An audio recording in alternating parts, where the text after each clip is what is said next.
పెద్దలు BRS party working president KTR గారు మన మధ్యకి రాబోతున్నారు.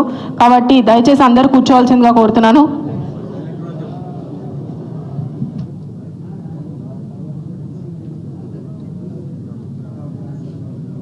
ఇప్పుడు మన మాగంటి గోపీనాథ్ గారి సతీమణి మాగంటి సునీత గారిని మాట్లాడవలసిందిగా కోరుతున్నాను.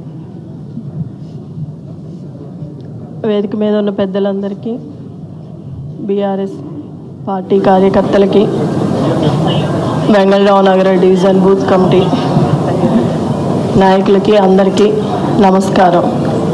గోపన్న అంటేనే జనం, జనం అంటేనే గోపన్న.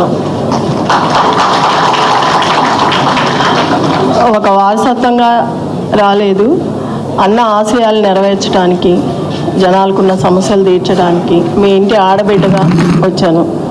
మీరందరూ అన్నకి ఎంత అండగా సపోర్ట్గా ఉండేవాళ్ళు, మీ ఇంటి ఆడబిడ్డగా నాకు కూడా అంతే సపోర్ట్గా ఉండి నాతో తోడుగా నడవాలని కోరుకుంటున్నాను. జై గోపన్న, జై కేసీఆర్, జై కేటీఆర్, జై తెలంగాణ. గట్టిగా చెప్పండి, ఉంటామని, తోడు ఉంటామని, కుటుంబానికి అండగా ఉంటామని గట్టిగా వెంగళరావు నుంచి చెప్పాలి. జై తెలంగాణ, జై తెలంగాణ. కారు గుర్తుకే.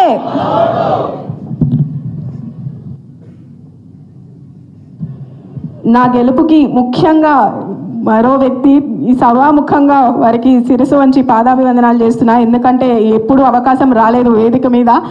భాస్కర్ రావు గారు, మిర్యాలగూడ ఎమ్మెల్యే, మాజీ ఎమ్మెల్యే భాస్కర్ రావు గారిని మాట్లాడవలసింది.